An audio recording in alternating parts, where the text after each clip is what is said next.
बिस्मिल्लाहिर्रहमानिर्रहीम। अस्सलाम वालेकुम प्यारे प्यारे बच्चों।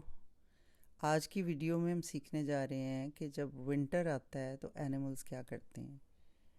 तो विंटर एक ऐसा सीज़न है जिसमें बहुत ज़्यादा सर्दी होती है और कुछ इलाकों में तो बहुत ही ज़्यादा सर्दी होती है, वहाँ पे बर्फ़ पड़ती है। तो आपने कभी सोचा कि एनिमल्स इतने ठंडे मौसम में अपने आप को कैसे सर्दी से बचाते हैं? क्योंकि एनिमल्स के पास ना तो हमारी तरह के गर्म घर होते हैं, ना उनके पास कोई कोट जैकेट्स और हैट और स्कार्फ्स होते हैं कि वो पहन के अपने आप को वार्म कर लें। तो फिर वो कैसे ज़िंदा रहते हैं, ये हम आज की वीडियो में सीखने जा रहे हैं। तो विंटर से पहले एक सीज़न होता है फॉल या ऑटम। तो कुछ एनिमल्स उस मौसम में पहले से ज़्यादा खाते हैं, यानी बहुत ज़्यादा खाना शुरू कर देते हैं। और बहुत ज़्यादा खुराक खाने से उनके जिस्म के ऊपर बहुत ज़्यादा फ़ैट आ जाती है, यानी कि वो मोटे हो जाते हैं। और वो ये इसलिए करते हैं कि उसके बाद जब विंटर आता है तब उन्होंने सो जाना होता है लंबे अरसे के लिए, ऑलमोस्ट सारा विंटर, जिसमें फिर वो खाना नहीं खाते। तो वो उनकी जो बॉडी फैट है वो फिर उनको एनर्जी देती है जो उन्होंने स्टोर की होती है। तो डिफरेंट एनिमल डिफरेंट तरह के तरीके अपनाते हैं अपने सर्वाइवल के लिए।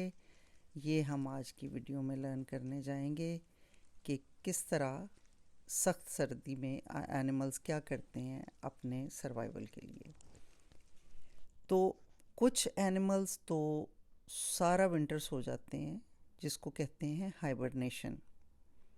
कुछ एनिमल्स अंडरग्राउंड जाके मिट्टी में सो जाते हैं।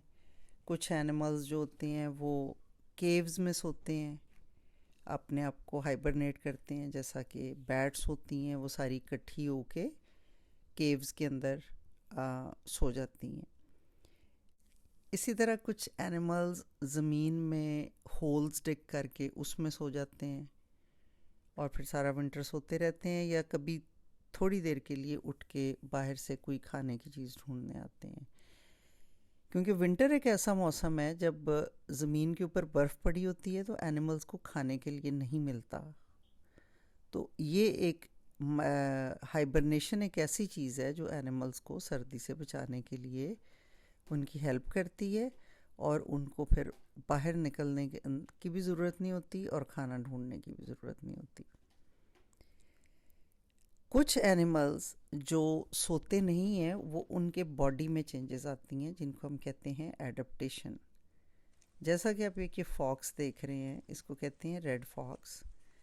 इसके बॉडी के ऊपर जो फर है वो पहले से ज़्यादा थिक हो जाती है और वो एक तरह से कोट का काम करती है। जैसे उसने कोट पहना हो तो वो उसको सर्दी से बचाती है।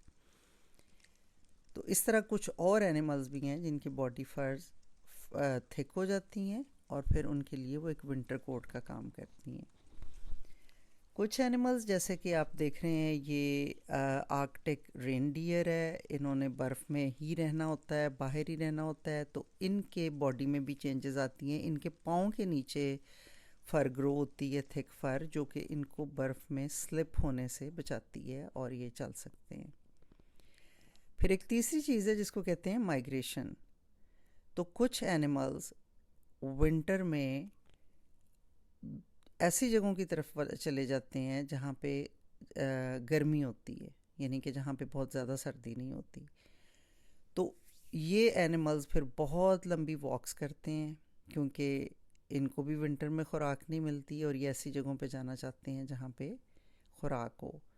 बहुत सारे बर्ड्स माइग्रेट करते हैं सर्द इलाकों से गर्म इलाकों की तरफ, और उनका ये सफ़र बहुत लंबा होता है। वो कई हफ्ते जो है वो फ्लाई करते रहते हैं और फिर वापस जब स्प्रिंग आती है तो फिर वापस अपने इलाके में आते हैं।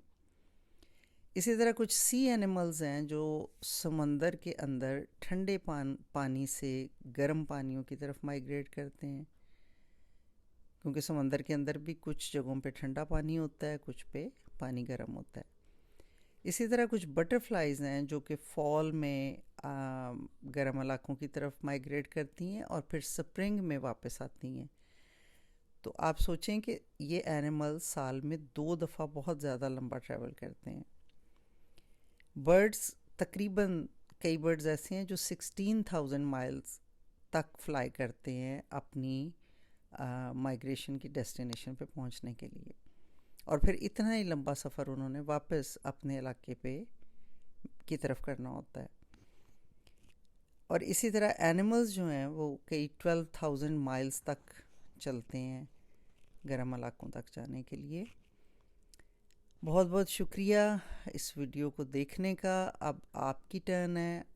आपसे मैं ये कहूँगी कि कमेंट्स बॉक्स में 3 चीज़ें लिखें एटलीस्ट जो आपने इस वीडियो से लर्न की हैं, ताकि मुझे पता चले कि आपने वाकई इस वीडियो से कुछ लर्न किया है। जज़ाकल्लाह खैर।